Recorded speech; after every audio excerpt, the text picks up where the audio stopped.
All right, everybody. Welcome to episode 27 of the Fantasy Timeline. We are now a proud member of the Dynasty Addicts Podcast Network. Bill, we're big time now, man. How you doing? I mean, I've just been smiling all day waiting for this moment. So yeah, I'm excited. Yeah, definitely happy to be a part of it. Good with some good people, and we have a great guest tonight. Yeah, so obviously if you're following us on YouTube or now Periscope, I have to remember that. I have to remember to say Periscope. Um, you see that we have a guest with us, very very handsome and attractive man. We have Mr. John McGlynn with us. John, how you doing, man? I'm doing fantastic, guys. I appreciate the invite. I've been listening to this show since its inception, and why wouldn't I? You guys are rocking all my favorite Twitter friends. I was able to hear Jay Mites, Love of Skyline Chili, that you had a Trade Addicts duo, a Horror and Outhouse, which I think is absolutely awesome that you guys teamed up in the Dynasty Addicts podcast network. One day I'll get into one of those coveted Trade Addicts leagues, which I want to get into as much as I want to get into Fishbowl. But you guys had Stompy, the good doctor, Ethan Turner, who knows much about sports injuries as fantasy football, which is amazing. The Trade HQ guys, Shane won't trade me Miles Sanders because he's Jerky McSores, but Zach Reed's my guy who I absolutely love. When you guys have Peter Howard on here, my life will be complete. But I'm as happy as a fat kid in a candy store to be here. Thanks for the invite. No, man, we appreciate it, and trust me, our wish list is a mile long, and we're real lucky to have gotten a lot of the great guests that we've already gotten on. So I know Peter Howard would love to shoot the shit with us, and I'm sure at some point we'll have him on. He'll tell us Talk about how vacated targets. yeah Four how hour they don't 4 hour show. how they don't exist, and we'll be complete. Usually, John, I mean, you listen to the show, so you know what goes on. Usually, we talk about the news, but there hasn't been any news. I mean, the Carlos Hyde rumor to Philly is about the biggest thing that's happened in the NFL this week. So uh, we're going to skip by the news because there just hasn't been any, and we're going to go right into what we've seen on the timeline. So the first thing that we're going to talk about today is from Fly Eagles Fly at Tommy_Shelby5, 201.5 point PPR dynasty going wide receiver. Who you taking from these available? And just a little note here, this is a 10-team league. So he's got Denzel Mims, Henry Ruggs, T. Higgins, and Michael Pittman. And John, since you're our guest, why don't you go first? Let us know who your pick would be. Just to kind of justify all four of these guys, first of all, I mean, Mims, I could see him at, in his poll, 17.6%, probably playing in the slot between Crowder and Perryman, never coming off the field just out of pure necessity because of the lack of talent on the Jets. But Henry Ruggs, the Raiders had typical Raidery fashion, draft day speed guy. They really need help at wide receiver, and Ruggs plugs right in on the outside. I'm not sure Ruggs will be so much of a fantasy stud as he'll be just an explosive team asset. Just read an article about one of my favorite follows, Kane Fossil at Debbie Kane, about rookies destined to be overdrafted. And sure enough, bam, Ruggs is on the top of the list. Just a weekly boom bust guy. Probably be overhyped because he was the first receiver off the board. T. Higgins, this is a tough one for me because who knows what's going to happen with A.J. Green. I think he winds up in – if A.J. Green, which I think he's going to wind up in Green Bay, if that happens, but that's just me guessing. If Green does stay, Higgins might have a year to wait before he gets significant snaps, unless they move some guys around. And this is where I put my money. Michael Pittman. Pittman is the big kid with the NFL bloodline. Not much real competition to start right away off in this offense. I think the offense is going to try to be more ground and pound with short passes from Old Man Rivers, but Pittman is still going to see plenty of work right from the start. So I'd go Michael Pittman with this if I had this situation. That's who I'd pick. All right, so we got one for Michael Pittman. Bill, what are you thinking, man? Yeah, these four are all very close to me. It's just I feel like value-wise, Ruggs is probably it, but I kind of agree if I'm basing it off of who I want to go into the season with. I think I'm either T. Higgins or Michael Pittman. I do like Higgins, but if I want somebody that is gonna, has the chance to pop this year, I think it's Pittman. So, yeah, I think Pittman's 1A and Higgins is 1B. So I am looking at these guys, and my top two are Michael Pittman and T. Higgins. I think both of them are going to be big time receivers in the next 2 or 3 years. Um, I'm going to disagree with you guys, and not because you guys didn't make awesome points, but I'm just going with T. Higgins here. I agree with John. I don't think AJ Green is going to be there as of next year. And I think T. Higgins kind of slides into that role. I don't think he's going to be the next AJ Green, but I think he's going to play an AJ Green type role there. And with Joe Burrow throwing the ball around, they still have Tyler Boyd. Maybe John Ross can stay on the field for more than 2 games this year. Auden Tate kind of flashed a little bit. They have some weapons there. So if T. Higgins is at the forefront of that, I think he can actually be a really good wide receiver. But obviously, I mean, I love Michael Pittman as well. Any place that I have been able to get him, it's usually kind of right at the top of that second round, 202, 203. I'm snagging him because I agree with you guys. I think he's going to be big time. T.Y. Hilton will be out of Indy in a couple of years, and I think Michael Pittman slides into that role. You have Paris Campbell in the slot, and all they need to do now is find a QB, and they'll be ready to roll. Yeah, those four are just so close to each other. You know what I mean? Like, I couldn't fault anyone for picking any of those guys because they're all going in that same ADP, and I'm sure that's why the question's asked. It's really just pick your poison. If it's somebody you want to hit early, you're probably going to pick, Pittman or Mims, just because they look to have the best opportunity starting the season. But yeah, Higgins and Ruggs. He's that boom bust guy. So if you have him, if you're looking to just sell on a huge hit, if Ruggs hits, he has the best chance of like starting out 4 for 80 with 2 touchdowns. You know what I mean? Like, so if you're looking at just, I want to flip this guy as quickly as I can, he might be the best bet. And then, Higgins, I think, at the end of the day, he's the safest pick out of all of them. What do you think happens in Vegas if Mariota takes over as quarterback? Like they just say, hey, we're switching gears. We're just going with Mariota right from the get-go. Well, if they do that, I think it hurts Ruggs a bit. Just because if they start with him, then you better hope that his elbow is better.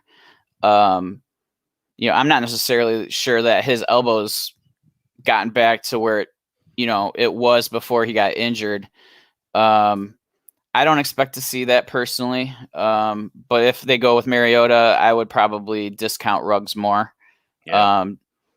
He hasn't really shown to be that capable of a passer throughout his whole career. He's just super, efficient with real low ADOT. So, maybe it works, but I would rather have Carr out there, honestly. I love him, but I think he's starting to play scared all the time. You see him in the pocket. He's, he gets happy feet. He looks all over the place. He really can't pay attention to his receivers because he's worried about getting hit. I think he's more worried about his body than his, looking downfield at this point in time in his career. I love his potential, but at the same time, I just think that he's a shell of what everybody expected him to be. Yeah, I agree. I think that, again, it's just, I'm worried about his elbow. Like, because the elbow sent the issue down, like he couldn't feel his fingers because of that. So, like, how are you supposed to throw the football if you can't feel your fingers?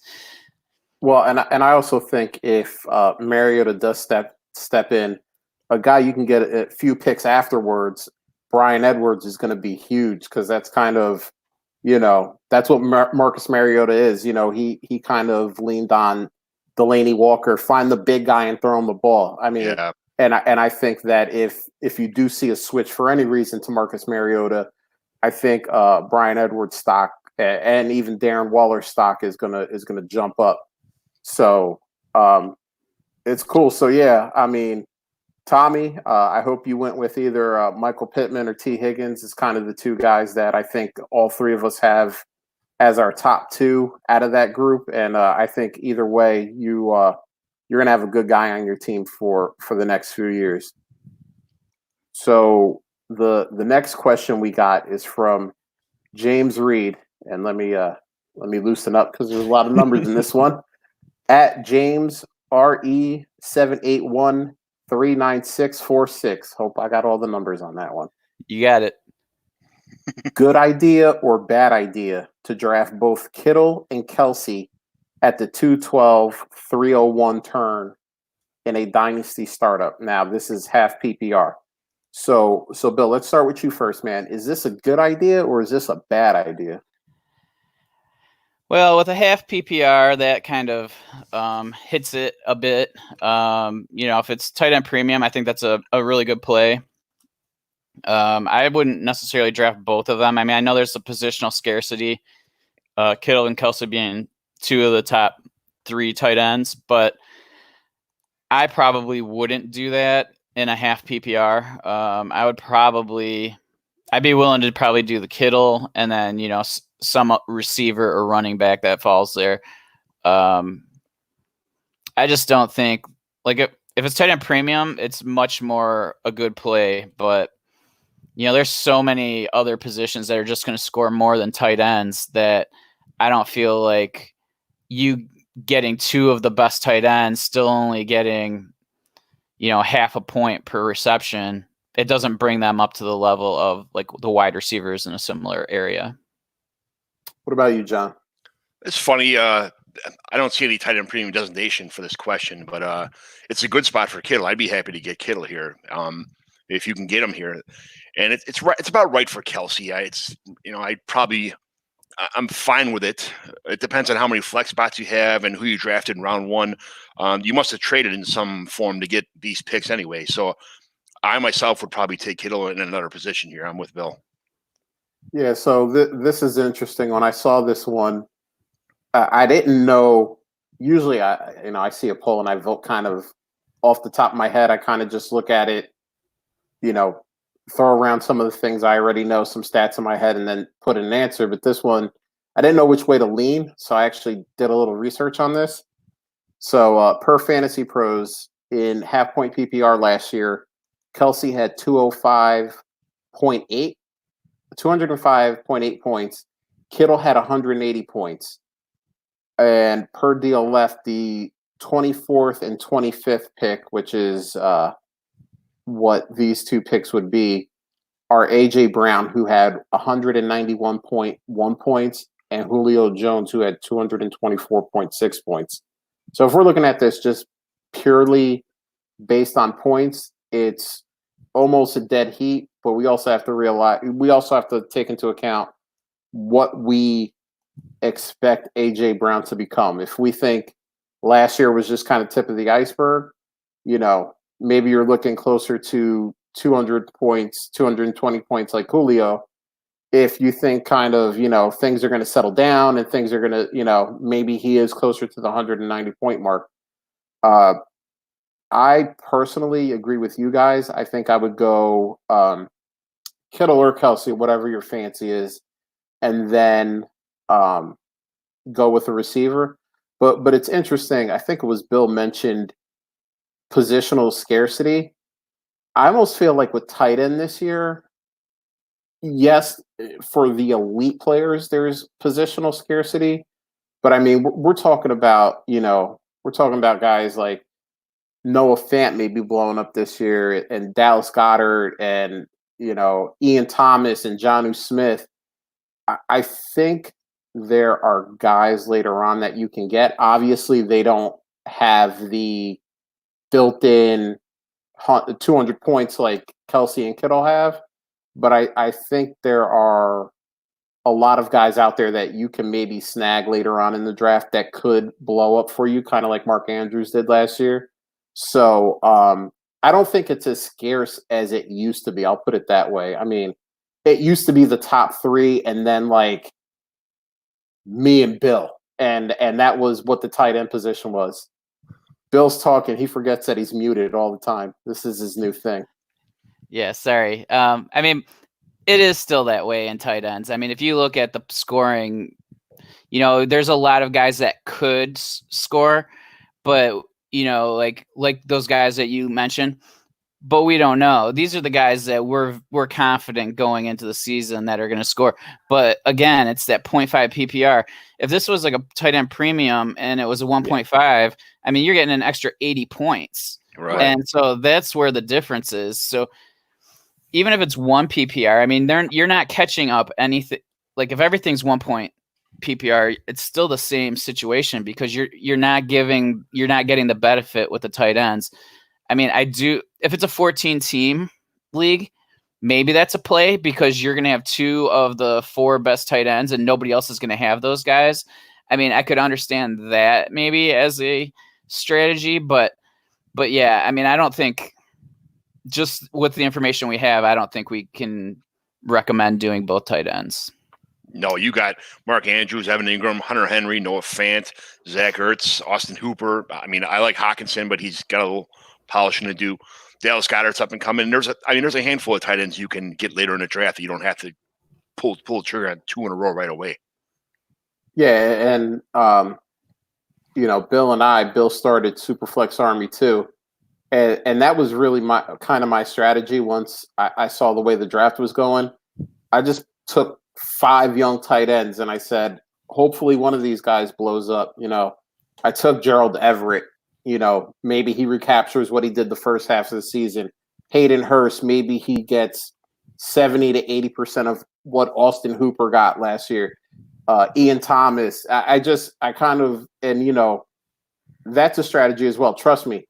You love your team when you look on it and you see a Travis Kelce or you see a George Kittle or you see a Mark Andrews. You're just like, I'm set at this position. I have nothing to worry about, and we can go. But I just feel like if you take both guys, you'll like your tight end, but you're going to look at another position, whether it's running back or wide receiver, and you're just going to hate what you see. Yeah, you can get Mike Gesicki later in the draft, and be just as happy. Another guy, yeah. And to be honest, I think you really should be going running back there because once you get through those first couple of rounds of running backs, and there's still just so many wide receivers out there, I would probably even pass on AJ Brown and grab one of those running backs that I'm happy with at that point. Personally, just the way it's looking, like the way that the league's set, because there's so many wide receivers from wide receiver, let's say 10 to wide receiver 40 that are pretty much the same. Rounds 3, 4, 5, 6, you can get crazy good wide receivers. And so that would probably be my thought process, unless there was no running backs left that I was happy with. And I would definitely go with AJ Brown. Yeah. And I mean, I like that idea as well. Maybe going the running back route, depending on how the draft broke down. Maybe it was wide receiver heavy those first couple of rounds, and there's still one of those back end top 15 guys hanging around, and scoop them up and then have yourself a nice running back 1, an elite tight end 1. And receivers are always kind of plentiful. You can find them everywhere in the draft and find a guy that you're happy with. So, yeah. So, James, I hope that helped out. It's one of those things where I don't think it's a good idea or a bad idea. I just don't know if it's something I would personally do. So that's not a strategy. That's not a strategy I've utilized. I see it happen all the time in my leagues, though, where the guys want to stack those 2 top tight ends or 2 of the 3 top tight ends, and I dig it. I get it. I understand the strategy, but I just can't. I can't give up on those other elite players that I could get at that same point and have a more balanced approach. No, I'm in the same boat. When I'm in a startup, I have almost tunnel vision to fill my lineup first, and then best available after that, the rest of the draft. If it's 20 picks, 20 slots, 30 slots, whatever it is, I don't care if I stack up after that. But my first 7 rounds, I got to hit on somebody in each starting position right from the get-go. I don't want to take a second. Even if it is, I can use them in a flex. I'm still going to be missing a spot at the running back or a wide receiver 1 and I'm going to kick myself in the butt for the rest of the year, next to 2 years. I'm trying to trade for that where I could have had him so cheap. I could have had a DK Metcalf right there instead of taking a Kelce. And this almost seems like a strategy. This seems like maybe a redraft strategy, or even if you're in Scott Fishbowl. His rules are so crazy sometimes. Yeah. It's almost better to go off the beaten path with your draft strategy to try to win it, because you're going to have to do something that no one else did and have it work. But that might be something in a big tournament like that, or maybe even in a redraft where you go, all right, but in a dynasty, I think we all agree it's not a strategy we would recommend. Yeah. So the next one we got here, and Frank, I'm going to apologize for probably butchering your last name, Frank Amarante at F Amarante TFJ. So he's saying, I've seen hype over the Patriots, N'Keal Harry, with some expecting a year 2 breakout to put him on par with the other elite receivers in his class, like A.J. Brown or Terry McLaurin. Are we even sure that he was the best rookie receiver on his team? So a little shade being thrown Harry's way.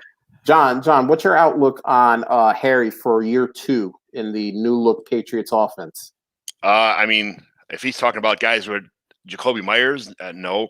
Quincy Adebayo, whatever, no. And by the way, I'd like to shout out to Gunnar Olszewski. It's one of my best friend's nephews. He's on the Patriots, so I'm always rooting for the underdog. Good luck, Gunnar. But there's absolutely no way.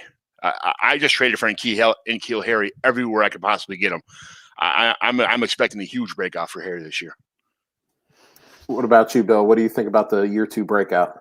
Yeah, I mean, I think that he's going to have every opportunity to succeed. I really wish I would have accepted your trade offer earlier. Shut up. I was too afraid. But anyway, I think he will. I mean, he's going to have, if he doesn't break out, it's not because he wasn't given an opportunity. And I think that he has a better shot this year just because he doesn't have Brady throwing to him. And he's not going to get thrown off the field immediately if he makes a mistake. And, he probably will actually have a little bit better chemistry with Stidham because they've been working together. And, I wouldn't I'm not going to be too critical of Harry from last year just because, he was hurt. He didn't even really start playing. I think it was on a pup, so he didn't even start playing until week 9. And by that time, everybody's already in the flow. There's already chemistry built. There's already an identity, and then they're going to bring him in, and he's just not as comfortable with it at that point in time. And it's just he's behind the 8 ball the whole season. So I'm sure he was referring to Jacoby Myers in this tweet, and I just he looked good for a minute, like he was making some plays, but I don't think he had more than 4 catches in any game, and I don't know if he had maybe 1 touchdown the whole season. So I think, it's just because he was unknown. Jacoby Myers got a little bit of pub and, it's like, oh, who's this guy? But, he never really built onto that. And I don't think he got a whole lot of, reps towards the end of the season. So, yeah, I mean, I know he wasn't really implying that Harry's not as good as Jacoby Myers, but I think Harry has a pretty good opportunity this year. I mean, who else is there really? Yeah, Jacoby Myers was a little flash in the pants for a couple weeks, and that was it. And it's and he was an older rookie coming out, so he's probably a little more seasoned. He's a couple years older, I think, than Harry, and it's just he's just a little more refined, a little more mature, and he was able to practice and play the whole first part of the season. So, what is it? Mohamed Sanu, Edelman. Those are really the only receivers. They signed Marquise Lee. So it's not like there's guys there that I feel are, he's the obvious athlete in that group. And, I'm excited to see him actually get an opportunity this year. Yeah, so Bill, you were actually pretty on point with the stats there. He only had 1 game with more than 4 receptions and 0 touchdowns on the year. So Jacoby Meyer ain't it. My biggest fear about Harry is not Harry himself. I think the guy has all the physical tools and the talent to be successful. I don't know what Jarrett Stidham is. And that I think could be what prevents Harry from having the year 2 breakout is not anything. I mean, listen, A.J. Brown wasn't A.J. Brown until Marcus Mariota was, put on the bench and Ryan Tannehill came out. So, quarterbacks, for wide receivers, quarterbacks do matter. I mean, that's my only fear. Now, if Jarrett Stidham is, Ryan Tannehill, let's just say if he's Ryan Tannehill next year, I think Harry's going to have a great season. If he's Marcus Mariota, it might be tough. Yeah, I think it's just you got to have a quarterback. Like I'm starting to look at it this way a lot of times with these wide receivers. You need a quarterback who is aggressive if you have a wide receiver who doesn't get a lot of separation. So, like, let's use Matthew Stafford. He's aggressive. He's got a strong arm. So it's okay if you have Quintez Cephas as your wide receiver. Or it's okay that you have Kenny Galladay or Marvin Jones, guys that aren't going to blow you out of the water, but they're going to make the catches because he's going to fit the ball in there and give them a chance, and he's going to be aggressive. Now, and that's the problem with, like, in Miami when they had Rosen out there. He's very, he needs to see guys open. He needs to, he needs guys with separation, and that's why Devontae Parker didn't succeed. But then you get Fitzpatrick out there who's just this YOLO quarterback, and he's just going to rifle it, and give those guys opportunities to make plays. And, that's when these guys start succeeding. And so you really have to, I think it's really important to kind of look at your wide receivers, what their skills are, and then see if they fit with what the quarterback's, MO is. And, that's something I really didn't pay attention to a lot until, like, last season. It just kind of like, it just, the light bulb went on above my head, and I'm like, man, that just makes a lot of sense to me. So I'm paying a lot more attention to that this year. So yeah, that's a great point with Stidham. It's a matter of if he's going to be aggressive enough to make those passes to Harry. And just based off of the draft and free agency, it looks like the Patriots believe that Harry can be either the number one this year or a very good number two next to Julian Edelman. They didn't get anyone during the draft that's a major league pass catcher. Like you said, they signed Marquise Lee, but let's face it, he's a body. Mohamed Sanu, is going to do the little things that he does, but it's not going to be something that makes you fear him taking away stats from Harry. And, they drafted 2 tight ends. Neither one of them were really, major league top of the line tight ends that you worry about getting receptions. So, yeah, everything's set up. I think a lot of it's going to depend on the QB. I agree with that 100%. That's you nailed it. So let's see. All right, let's go to the next one here.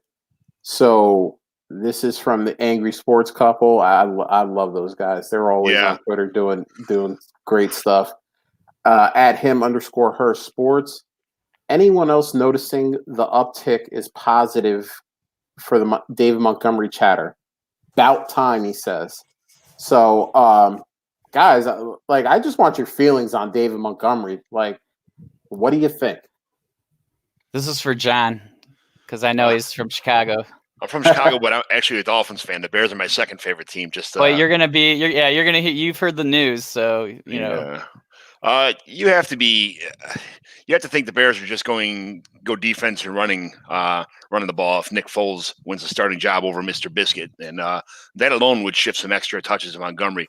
Foles did have 57 rushing attempts in 2013, which I found that pretty weird, but he's consistently dropped his rushing attempts since then. But in a similar type of offense that he ran in Philly, I think that the Tariq Cohen pinball machine production is a thing of the past too. So I would think that Montgomery has a real chance to exceed a lot of people's expectations. RB1, no, but a mid to high RB2 is definitely a possibility this year. Do you think that the line has improved this year? I think it's possibly regressed. Okay, But Montgomery, he's a guy that breaks tackles. That's what he's known for. He's a power rusher that breaks tackles. I think he was like 17th or 20th in the league in breaking tackles this year, which isn't outstanding. But the guy keeps his balance. He sheds a lot of tackles. And if he gets the opportunity and a couple more receptions out of the backfield, I think he's got a chance to do something pretty good. The line is the line, but there's a lot worse lines in the NFL than the Bears. There's a lot better ones too. But another year of a good offense.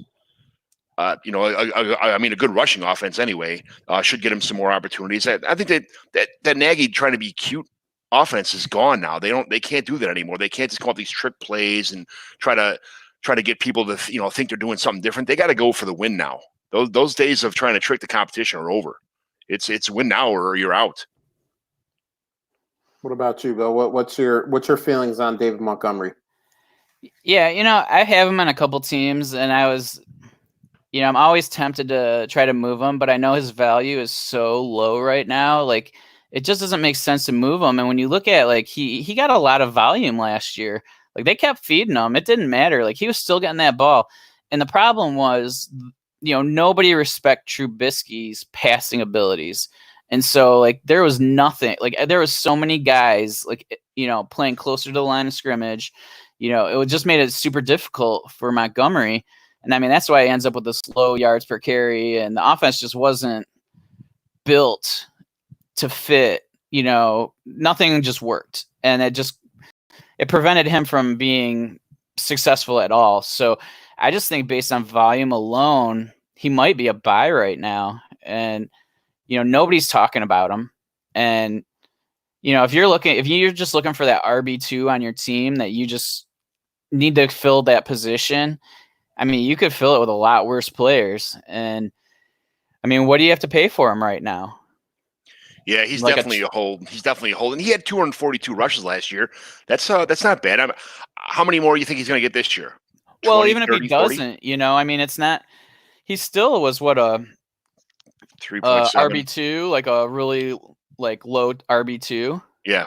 So even if he doesn't improve, and they stick with him, it's for his price. What are you paying next year? You're not paying a 21 first. No. What are you giving up, a 21 second and third maybe for him? So according to DLF ADP, he is at 60 right now. So you're in a startup. You're literally 12th team. You're the last pick of the 5th round, and you're getting David Montgomery. What are some players around him? So let's play a little game, guys. Let's play a little game. Yeah. So I'm going to name some running backs that are being drafted around David Montgomery, and you tell me who you like more. So, and you go first, John. Todd Gurley or David Montgomery? Oh, I'd go Montgomery in a heartbeat over Gurley. I don't really trust Gurley anymore. I like the offense, but I think there's just a lot of stuff going on with Gurley. I'll take Montgomery on that one just because I think that he's going to have a lot more opportunity than Gurley will this year. Phil? Yeah, that one's tough for me. I actually think I'm leaning Gurley just because I know that Atlanta, they pass to their running backs a lot, and I'm not sure. Maybe it's just me forgetting, but I don't know how many receptions Montgomery had last year or how many targets, but I know that even last year, Freeman had a lot of targets, and I think he still had 50-some receptions. So that's kind of attractive to me, especially based on who else is on the team. I know there's nobody that really excites me behind him, but there's a lot of risk for him for sure, for Gurley. But both of them are basically a play for 2020. I don't feel like I'm super confident in either of them having a starting job the following season. There's a better chance, I guess, that Montgomery does, but I feel better about the offense in Atlanta. You're not afraid that they're going to bring somebody else in? Who else do they bring in now? There's not a lot of guys that I feel are going to compete with him. Do they bring in somebody like Lamar Miller, or something like that? Hyde, do they take Hyde? Something like that if Philly doesn't. But So no, I mean, I think they're just stuck with like Ito Smith, Quadri Olison. And there is a concern that Olison might take some of the touchdown, those short yardage from Gurley. But just the receptions are what really pushes me to Gurley's side. Yeah, Brian Hill was doing pretty good for a couple games before too. I mean, these guys might sneak up a little bit, and if they do add somebody else, which it might be, you never know who's going to get cut. When the season gets a little closer. So, I know Montgomery's keeping that job. I know they're not. They are what they are. For 2020. Yeah. Mm-hmm. All right. So the next one on the list: Devin Singletary or David Montgomery. Like, I love Singletary, but I'm really worried about Moss. I like Singletary because I think I'm going to have him for more than 1 year. But if I'm playing for this year, I think I might take Montgomery. I'm taking Montgomery. That's in the rankings. They're probably close. But I think that's all smoke and mirrors. I think Singletary they drafted a running back for a reason. They a complimentary back for a reason. So I pretty. If I would, Montgomery. I would take Montgomery without even. That would be a pretty much instant pick right there. Yeah, for the future. And like you were saying, John, ADP, Singletary is 58 and Montgomery's 60, so they're 2 spots away from each other. So I can't believe Singletary's ahead of him. Yeah, I mean, it's so close. That's just one person loving him that drafted him at 30. Right. All right. So David Montgomery or Melvin Gordon? That's not even a question for me. I'm going Melvin Gordon. Yeah, that's. Yeah. I think of all the guys, like all of those guys in that age range and everything, he is just the buy. He is I think he's super undervalued right now. Like, he's going to be in a really good offense, and an offense that wants to run first, and he's a pretty good receiver too. So I think he's in a great situation this year. So I would much rather take him. And I know that he's a good running back. The only issue with him is he going to get hurt week 10 and screw you for the playoffs? Yeah, I just I listen I have a lot of time on my hands, so it's just I'm an operating engineer. I run a building, and I'm on a 4-on 4-off schedule, so I have a lot of time to walk around my house and do chores. And at work, I have my podcasts on all the time. I listen to 50 podcasts, on a regular basis. So I'm pretty sure it was CBS guys, but they were going over the schedules and saying that Gordon's going to have the first 4 weeks of next year is going to be real tough. Their schedule's rough right from the get-go. But as soon as that breaks, that's the time to trade for him, like week 3, week 4, right when people are getting sick of Melvin Gordon. They're like, oh, this guy's not going to pan out. He's not, he's not doing nothing. He's not fitting any holes. But they're playing great running defensive teams in the first 4 weeks. So look for Gordon after week 2, week 3, when somebody's getting sick of him. Week 4 is probably like at the end of week 4 when he had one more bad game. Go in there and grab him right then and there, because after that, the schedule it significantly eases up. So we'll do one more, and we'll throw one of the rookies in here. David Montgomery or Keyshawn Vaughn?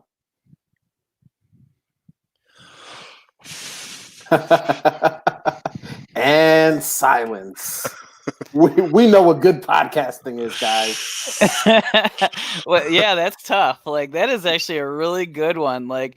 I think that Vaughn has the upside, right? I think we have to agree with that. Just the offense is probably going to be a little more prolific. I think he's probably going to get most of the snaps, but you could say the same thing about Montgomery. I don't know if you can say the same thing about Montgomery, though. I could do. You don't think he's going to get most of the snaps? I for sure do. Yeah. I don't think with Zach Moss in there, I think it's going to be a lot closer to a 50-50 split than a lot of people want to. Zach Moss. Huh? What? You said Singletary, didn't you? Or am I? No, Montgomery. Oh, I thought you said Devin Singletary. Sorry, my bad. We just talked about him last, so you're good. Yeah. It's okay. I'm like, am I going mad? But hey, I've been on other podcasts that said certain things I thought I was saying, and I said something completely different. So I very well may have said Singletary. My bad, guys. No, but Montgomery, I think is going to get all of get a ton of touches. And I think that's pretty much, guaranteed. Like, Cohen's not going to get a ton, or if Cohen's in there, I don't think he's taking him away from Montgomery.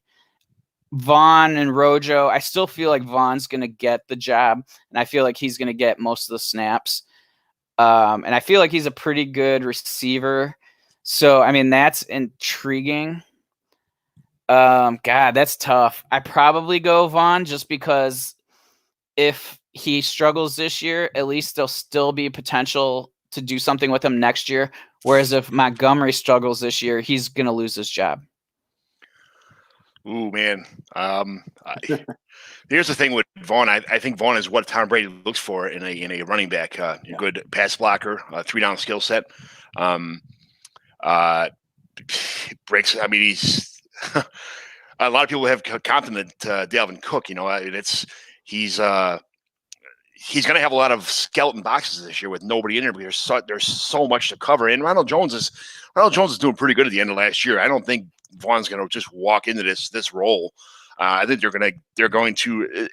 It'll be a lot bigger of a split right from the get go than what Montgomery's going to have. And if Ronald Jones keeps up what he kind of ended the last year, it might be a couple of years before Keyshawn Vaughn wins that job. It's keeping Tom Brady healthy is the number one job, but Tom Brady's only going to be there for probably one more year. So, I don't know. I don't think he's going to make it two more years in reality with that offensive line. So, if they're waiting on Keyshawn Vaughn to save Tom Brady because the offensive line is such in shambles, I'm not sure how long Brady's going to last in Tampa Bay. You saw what happened to Jameis last year. So, yeah.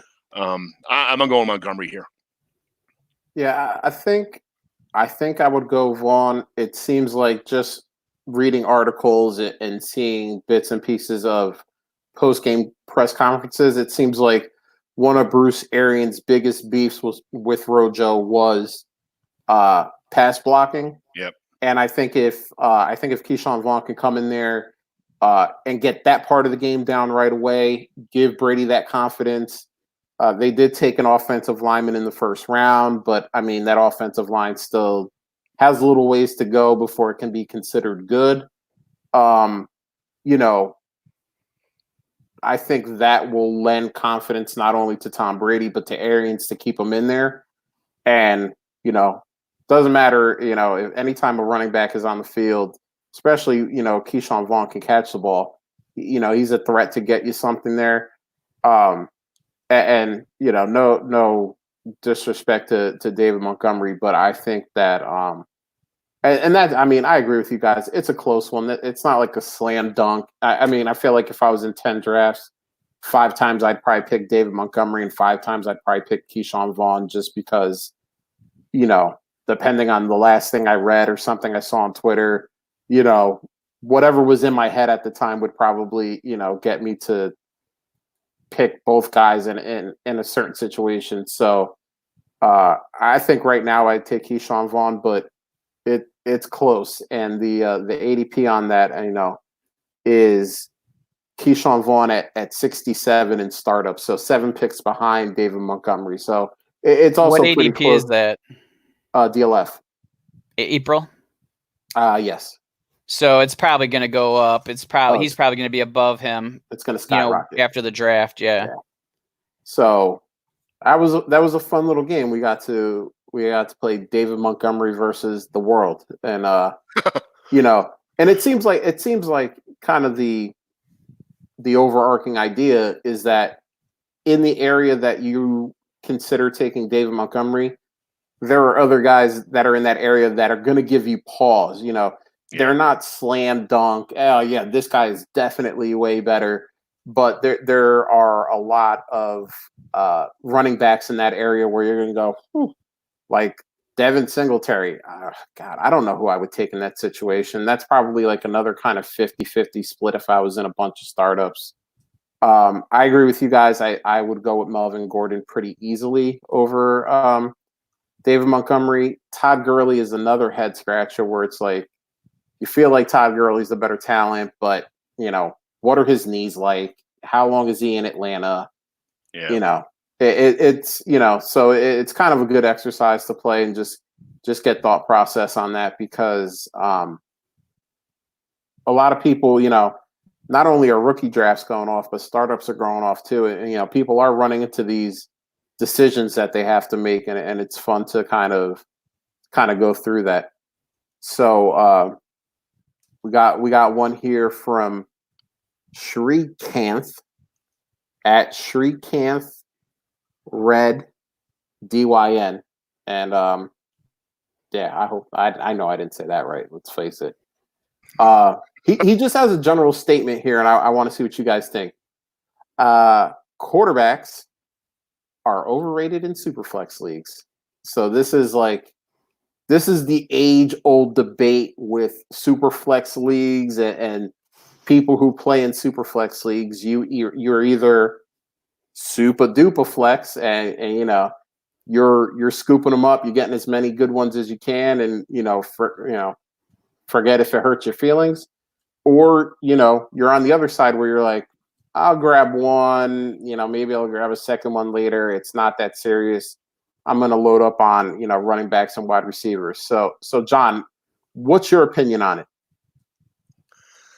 This was first of all, if the quarterbacks could stay healthy all year long, it would be awesome. But it doesn't seem like there's more than 6 or 7 quarterbacks that make it through the whole year. But I'm like John Hogue. John Hogue says all the time that quarterbacks are the most important thing in your team, and I agree with that 100%. And I'll let you guys talk, but I have a little story about this when I hear your opinions all after.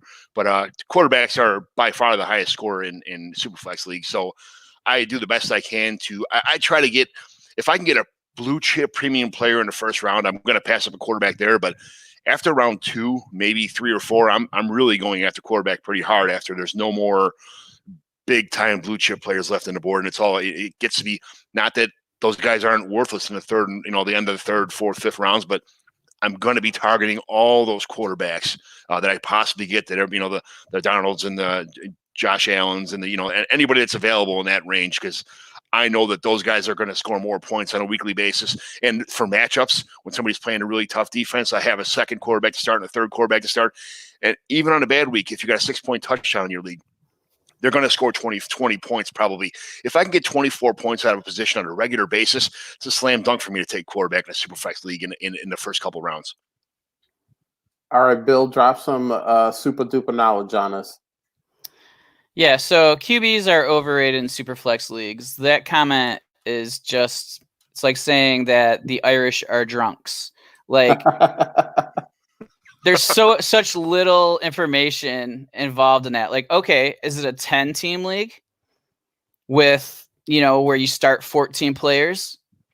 Then maybe, yes, they're overrated. Is it a 16-team Superflex? Then no, they are not overrated. Is it a Superflex with only 8 other starting positions or 7 starting positions? Then quarterbacks are not overrated because they're a huge percentage of your starters. So there's just so many different moving parts for you to think about before you even make that comment. But let's just say it's a 12-team Superflex, which is probably most leagues, and it's like a start 10. Well, it depends on which quarterbacks. I mean, is Mahomes and Lamar Jackson overrated in those formats? No, because they score so many more points than the next guys in the same position. Is the number 7 quarterback, who is that tier drop, is he overrated compared to the 15th quarterback? Yes, because they pretty much score almost the exact same amount of points. And the only reason one quarterback is worth more is because they're younger or they're just have more hype. So it's all relative. It's what type of league are you in? What are you saying? But to say that all quarterbacks are overvalued or overrated in a league is too simple, and I believe does a disservice to anybody that's reading it. Yeah, so I've won Superflex leagues both ways. I've won Superflex leagues by kind of just saying I'll get a quarterback here, a quarterback there. I'll build up everything else and make it work. And I've also won Superflex leagues by gathering them up and either trading them off or playing matchups and winning that way. And Bill is 100% right. It's all about what type of league are you playing in?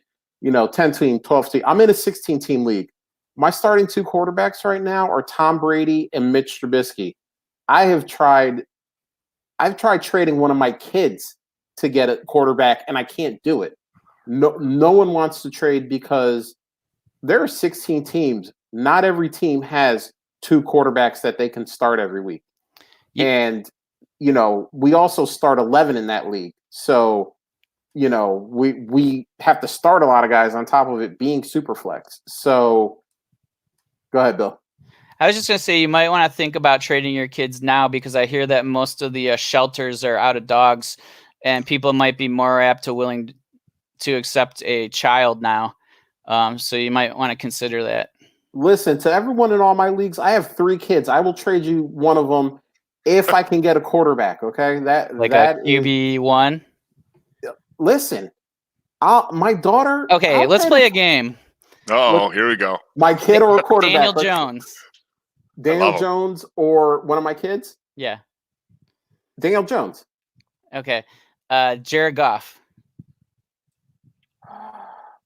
Probably my daughter because she's crazy. Okay. So somewhere in that range then, in that QB 12 to 15 range is where you're willing to move a kid. I'm not giving my oldest son. He's a high prize asset. I'm not giving him up for Jared Goff. I'm sorry. Yeah, okay. I got 4 kids, so I'm kind of in this situation too. I mean, they cut the grass, they through the dishwasher, they wash the floors, they do all that stuff. So they're kind of worth. They're worth a lot. So, but at the same time, yeah, it's quarterbacks are pretty damn valuable in a Superflex league. I mean, I'll trade all 3 of them for Deshaun Watson. Like, if someone wants to give me Deshaun Watson, I'll trade you all 3 of them. I have John. All my kids. I have 3 kids under 7. So, oh man, I'm not there yet. My son is close with mowing the lawn and stuff, but I have a 2-year-old and a 3-month-old. So, I got a little ways to go before I get my lawn mowed and my floor clean. Yeah. But we're gonna before you get got there. Farm hands. Yeah. My son is good though. My son is a good. Hey, Daddy needs a beer during the game. He runs right to the fridge, grabs it. So that's perfect. But yeah. And you know what else, Bill? It's also about what your scoring settings are. Is this a -1 or 2 for an interception, or is this a -4 for an interception? Because that also places a higher premium, especially on those top guys, because most of those top guys aren't throwing a ton of interceptions. So there's a bigger premium on them as opposed to guys that are a little bit lower, like a Jameis Winston, who is going to throw more interceptions and cost you more points. So, yeah, I agree, Bill. There's not enough information there to just say QBs are overrated because anybody who wants to look at my team in that 16-team Superflex, hey, I have Dalvin Cook, I have Travis Kelce, I have Adam Thielen and Adams, but God, you go, oh wow, you got a lot of good guys. You look at those quarterbacks and you see Tom Brady and Mitch Trubisky, and it's like, oh, makes you a little sick inside. So, and unless you plan on overpaying, you're not getting another quarterback unless it's through the draft. So, what happens to you next year if Nick Foles takes a job over and God forbid Tom Brady gets hurt in the first couple of weeks? What are you paying for a quarterback in that league? I mean, someone's going to say, "Hey, man, you're SOL. Let's go start paying up." I mean, you're man, you can't. The price is unmatchable. Yeah, I mean, at that point, it's almost like I'm trading Devontae Adams for Ryan Fitzpatrick if he's still alive. I mean, really, at that point, you're really trading an elite player for a top 15 to 18 quarterback, just because. I mean, you need to. I mean, at that point, if they both go down, I'm selling everything anyway because I'm on a rocket ship to the 101 in 2021. Right, So, right. Now I'm not really the guy to have like 5 or 6 quarterbacks on my roster typically. Like I'm content having 3 guys I'm comfortable with, and if I lose somebody, there's always somebody that's like having a shitty season that you can try to get one of their older quarterbacks or something like that, and just to cover you for the for that season. You might have to give up a second rounder or something like that, but if you're a contender, that's an okay play. But you have to have some guys that you can trust. Like you have to have at least one quarterback that you feel good about. And if you want to go with an old quarterback or a guy that's only going to be playing this year, or 2 of those guys, on top of one really solid one that you can trust over time, that's fine. But you can't go in with just like 2 or 3 guys that are, Phillip Rivers, Nick Foles, and one of the rookies, because you just don't know what you're going to get. And so it's not, quarterbacks are not overrated. I think some people overrate them, to a point. But yeah, I mean, you cannot go in just go, okay, I'm going to go cheap all the time, because you're destined to fail and you're going to have a hard time, building that quarterback room up again if you go cheap and then they all just lose their jobs, which is very, very possible. There's people that didn't you run into that issue, Josh? You had a pretty solid quarterback room in one of your leagues, and then all of a sudden it's like it was Cam and yeah. So in the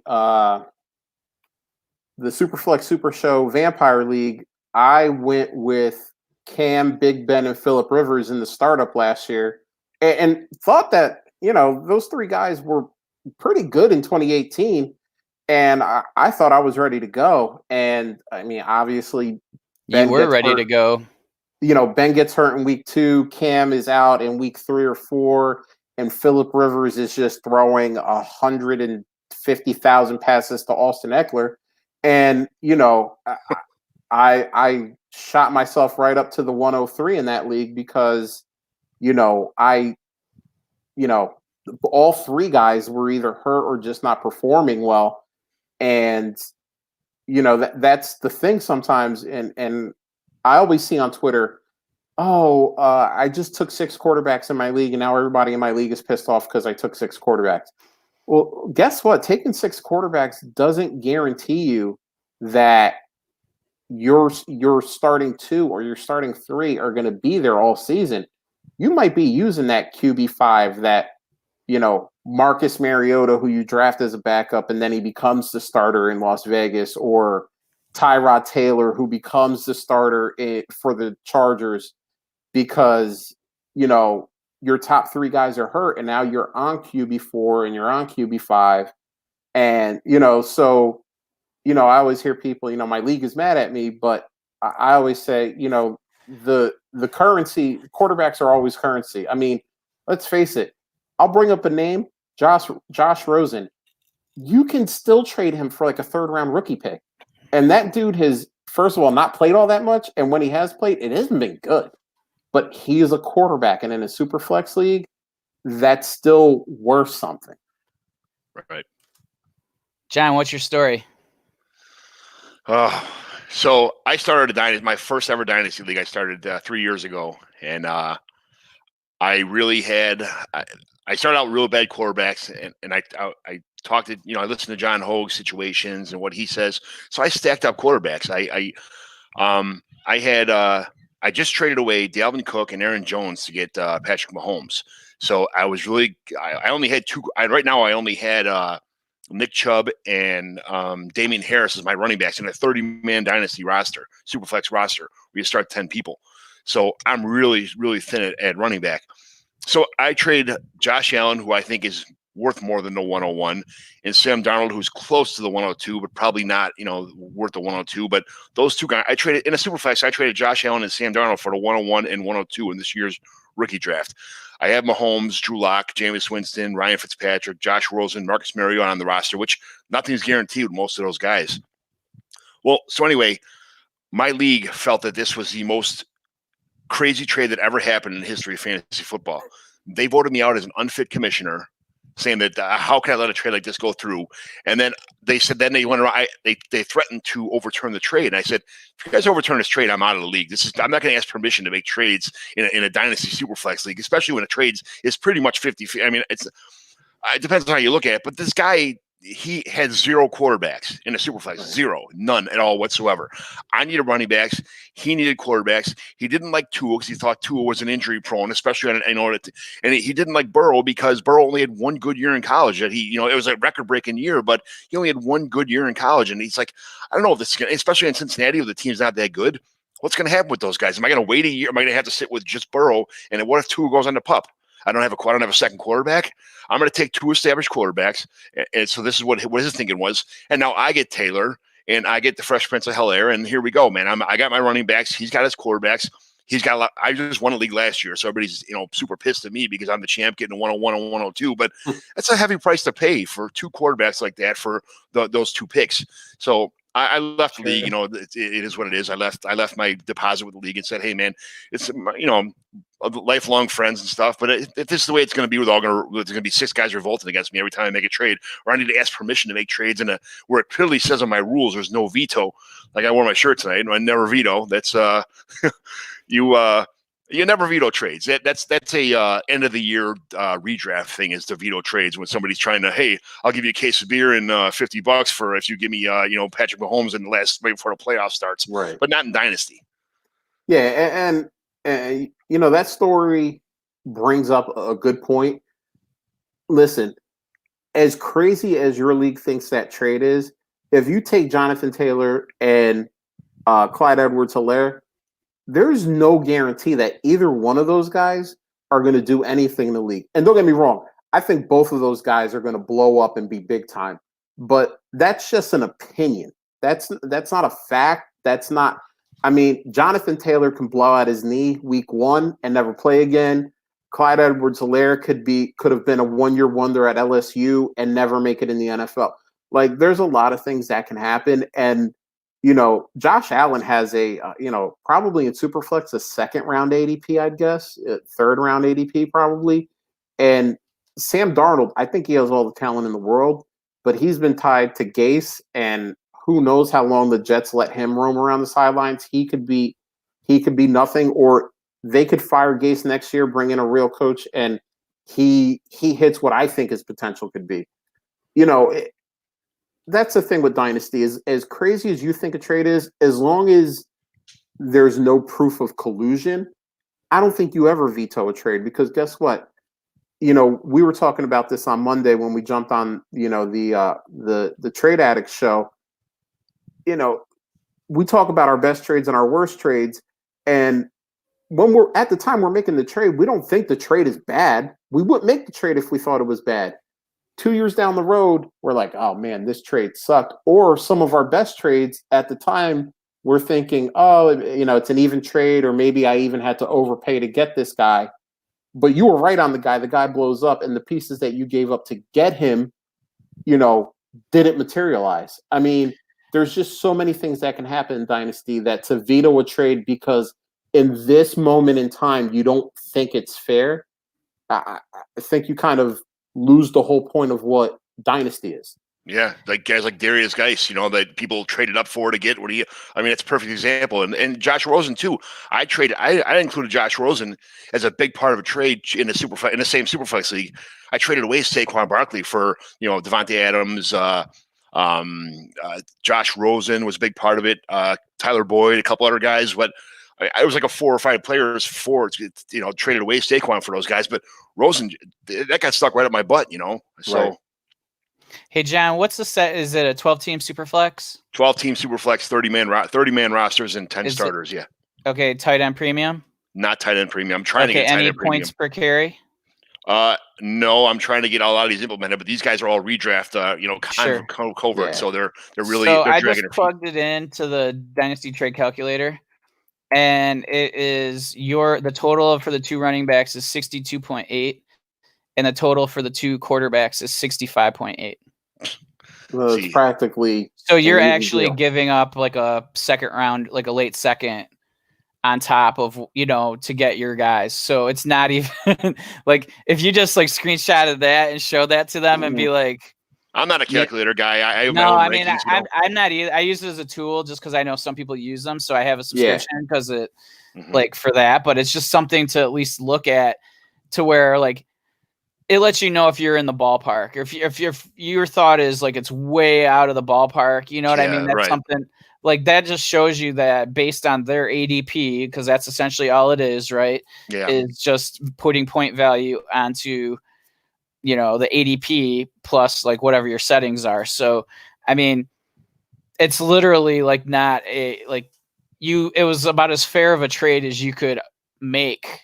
Yeah. Just having two pieces for two pieces. And on top of that, I really like both these quarterbacks. It's one thing when you draft a dynasty team, you're trading for guys. You trade guys that you believe in. I think Josh Allen is every year he's getting better. Now he's got a lot more weapons than he had before. Sam Darnold didn't even start half his, like the first half of his rookie year, and then second year he had mono half the season.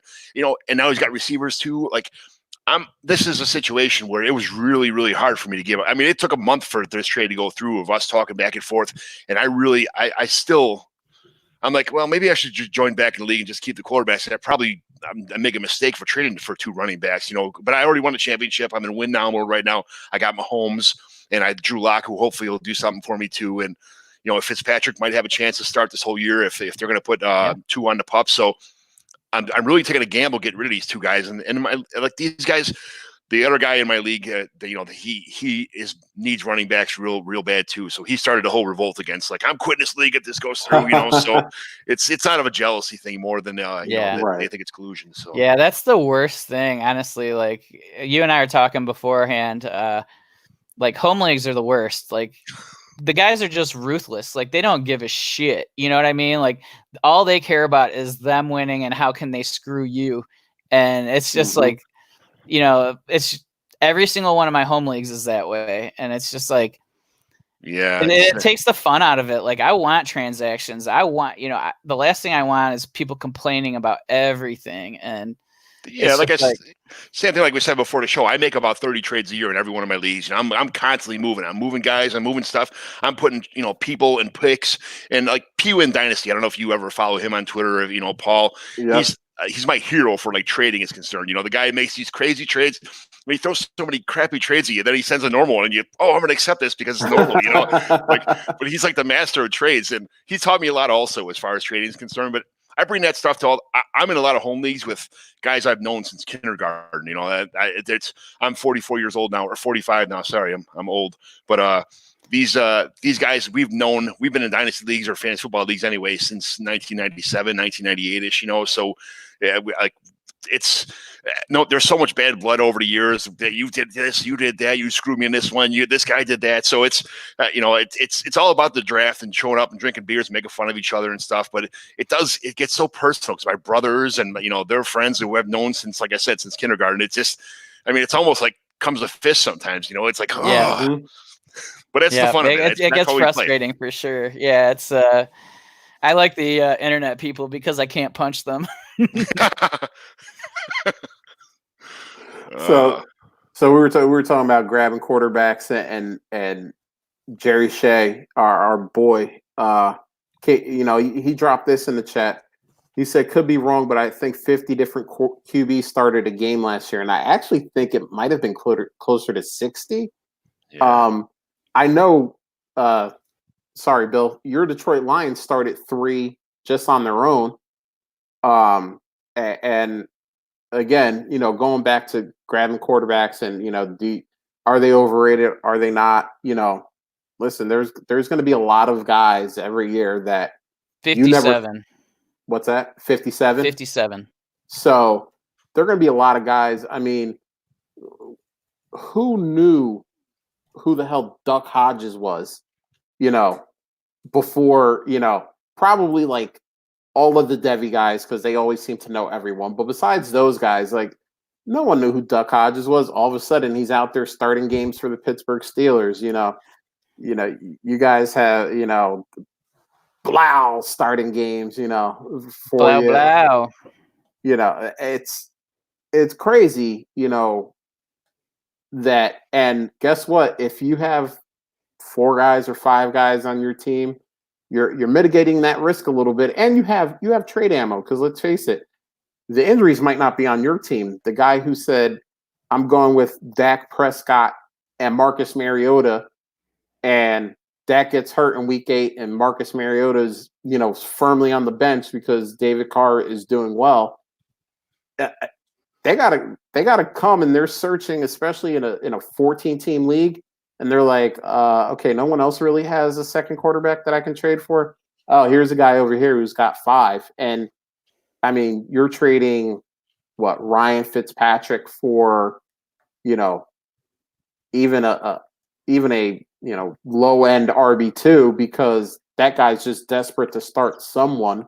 Right. And, you've upgraded probably, maybe, or you got yourself a nice flex if you're pretty good at running back. So, yeah. And it happens every year. I think last year was a little bit crazier than most years, but I think most years you get, anywhere between the high 40s and, low 50s in QBs that start at least one game. And trust me, in that 16-team league, I traded a 3rd round rookie pick for Blau, because I was screwed with buys. That's another thing. Buys, play into it too. And I was like, shit, I don't even have one quarterback this week. All right. It was actually, our boy Shane Manila. I was like, hey, Shane, you want a 4th for David Blau? He's like, how about a 3rd? I had 3 of them at the time. I was like, yeah, sure, have one. 16-team super flex. I don't need. This is going to be the end of the round anyway. I don't care who this guy is. So, but yeah. So on that note, there was one more question that I threw onto the show sheet real quick, just because it's a nice little question. This is from Chevin Noon at ChevBoyRD. Who was your first ever dynasty pick? So awesome Bill, why don't you go first? Who was your first ever dynasty pick? So I'm the same age as John, and I've killed so many brain cells over the years that I can honestly not tell you. I couldn't even tell you what year I started playing Dynasty, so I couldn't tell you who the first Dynasty player was I drafted.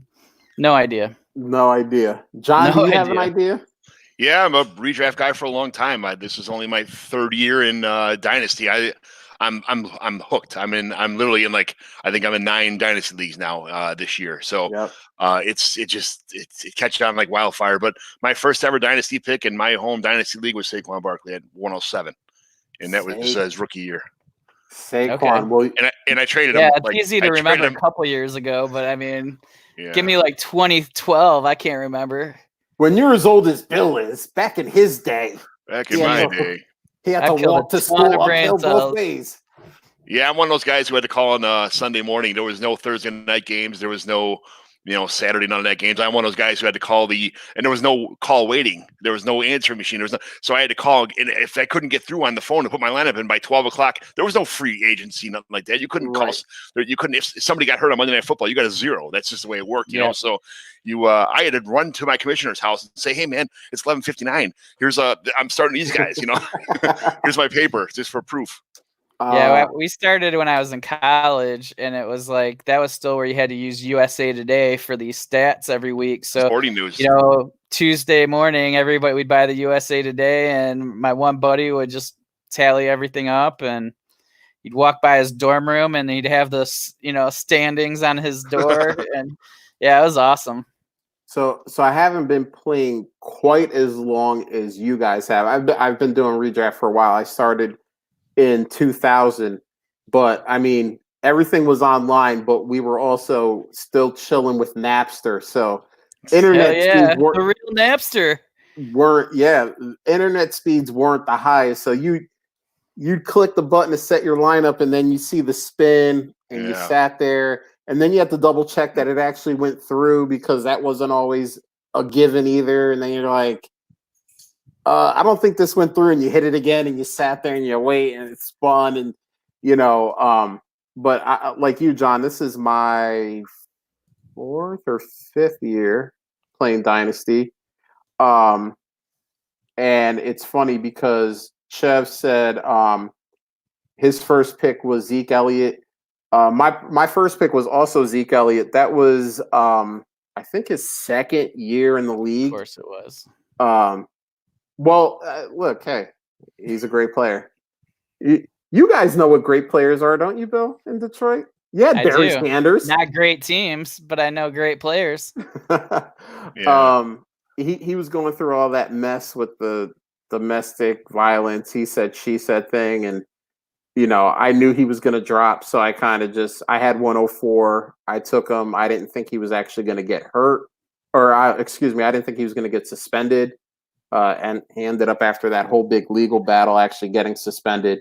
But our boy Jerry said AB for him. So that was good for a lot of years, probably, unless your first year was this year, which I know Jerry's been playing for a while, so I know it wasn't this year. But I had Allstott and Dan Marino and all guys back in the day on my team, way back in the day. So it's this dynasty thing's awesome. It's catch on. It is the best thing that ever happened to fantasy football, as far as I'm concerned. But it's come a long way. Yeah. JB John Bauer at the Bauer Club said, "Wake up, Bill! No yawning." I agree. John and I are out here cutting it up. We're going strong. Bill's sitting in the chair yawning. What's going on, Bill? Yeah. So 1993 was my first year of fantasy football. That's how long ago. Back when I had to write on leather hide. We had to heat up sticks so that we could write onto the hide. Jesus was in Bill's first fantasy league. Right. So when I attended Michigan State, I was literally one of the first people ever to have an email. Wow. Like, that's how long ago that was. Look at this. Look at this guy. I'm a pioneer. Look at this. He was proud. First video game I ever played was Oregon Trail. I don't remember what video game I had. Dude, computer time in elementary school was the best, man. You get yourself a little Oregon Trail. Hell yeah. Trying to avoid dysentery. Those were the days. Kids will never have that. Now I'm looking for it. I was in college when the first Madden came out. Oh, nice. Isn't nice? I mean, we're the same age. So played Tecmo Bowl all the time. We played Tecmo Bowl for years. We stole a pylon to make as our trophy for Tecmo Bowl. We'd all do seasons, and then we'd make that our Stanley Cup. So, there'd be a label, and whoever won the first series, we'd write in Sharpie. And Tecmo Bowl was the shit, man. Tecmo Bowl and Blades of Steel were like the staple of my childhood. NHL 97 was the shit too. Yeah. That was a really good game too. Yeah. I remember Madden. Madden tournaments would determine who in college who bought beer for the pregame. So I like that. Yeah, man. We would have like 4, 6, 8-man tournaments depending on who came over that day. It'd always be in our room, which was cool. And there was one dude who could block extra points and field goals no one knew how he did it. So Salia Mukau, man, that was Super Tecmo Bowl. Salia Mua for the Chiefs. He could do the slide and just get sacks all the time. It was awesome. And in Madden, the first Madden, you'd take Barry Sanders and just spin, and they wouldn't let you go out of bounds. And you'd have 50 guys just bouncing off you, and you just spin 50 yards to get a touchdown. It was like cheat code. I love it. Listen to all the old guys reminiscing. It's fantastic. Yeah. Well, we lost all our 20-something. Yeah, right. Listen, let's face it. I don't think our key demo is the 21 to 30 crowd. So we're good anyway. Right. But John, man, on that note, thank you for coming on, man. It was awesome having you on. It was great. Like, I'm not even gonna say anything else besides that. You were awesome. You brought the energy, you brought the knowledge, man, and it was awesome having you on. I appreciate it. I tell you what, man, it means a lot to me that I was invited on the show, first of all, and to hear that you guys are doing what a lot of people want to do. Like, just say one day, like I've listened to you guys since inception. So I heard every one of your podcasts. They're awesome. You guys do a great job, great guests. But for you to just figure it out one day from just a little bit of, asking somebody, how do I do it? How do I get started? How do I do it? And just doing it and living life and enjoying it. This is my hobby. Some people hunt, some people fish, some people do whatever. I do fantasy football. I spend my time updating my rankings, reading articles, writing articles. You guys are doing podcasts is my thing. I love doing podcasts, and this means so much to be on here. And for you guys to live your dream out and do this and enjoy it every week, I envy you guys, and I'm super happy to be part of your podcast. And I'm so happy you got to be part of the new DAP network. Good luck in the future, guys. Thanks for having me. Absolutely awesome to be here. Thank you. Yeah, for sure, and we'll have you on again. So don't think you're checked off the list now. Nah, man. I'm not trying to escape. Trust me, man. There's a few people that we're gonna have on for seconds and thirds, and you're one of them, man. It was awesome having you on. And reach out to us. That's how it is. Just whoever reach out to us, we'll get you on again, and we'll get whoever wants to be on. For sure. I mean, because honestly, I didn't even think about podcasting as a realistic thing until I was in a league, actually that same 16-team Superflex league I was talking about, HQ1, Dynasty Trades HQ guys. I got into their league. I got into a league, Dynasty Outhouse is in that league. And he said, yo, if anyone ever wants to come on my show, just let me know. And I literally was like, dude, I'm not any kind of Dynasty genius, but if you're just setting out an open invitation, I'll come on. And after that first time I was on their show, man, it was like a bug. I was like, it took me a while to get to this point, but holy crap, man. Like I was just like, all right, how do I do this? And then, I talked to Outhouse and I talked to Sipes and Shane Manila from the Trades HQ. And there were a few other people that I talked to. And, then I literally just put out a tweet and I said, hey, I'm thinking about starting a pod. Like if anyone is interested in being co-host, let me know. And Bill was the first guy, like, yeah, like, let's see what happens. First time him and I talked, man, 3 hours. We just talked football. I mean, we didn't even talk about our lives. It was just straight football. And after that first meeting, I was like, dude, this is my man right here. Like, this is the guy I have to do this show with. And the rest is history. So we appreciate, guys like you, John, and all the ladies and gentlemen that listen and, let us into their, as J Mike would say, let us into their ear holes for a little bit. And, we have a ton of fun doing this. So Meatloaf Wildcat said he'll teach you how to hunt, McGlynn. So. I grew up in Chicago. I've never been on a motorcycle. I don't know how to drive stick. I don't know, I'm not, and for people that go hunting and fishing, I have no idea how to do it. I mean, I do all my hunting at Dominic, so there's no Dominics anymore, but I do all my hunting at Jewel and Aldi and whatever that's, I'd love to go with Brian. It would be awesome. Speaking of them guys, I was lucky enough to start off my first podcast in a Superflex Super Show with, you couldn't put together a better all-star lineup than the guys on that show. For able to go there for 1 year, for those guys being able to let me go on there and talk fantasy football with some of the best minds in all of fantasy football. It was a dream come true for me, and it was a 1 year deal. But man, talk about lucky. You don't land in a better spot than that. Yeah, that's a good group of people. This show, of course. Nah, we'll accept that they're a step ahead of us. Nah, but we're not that arrogant. I am, but I'm not gonna lie either. I mean, they got a lot of great, like you said, a lot of great minds over there, and they kill it with all the stuff that they're doing.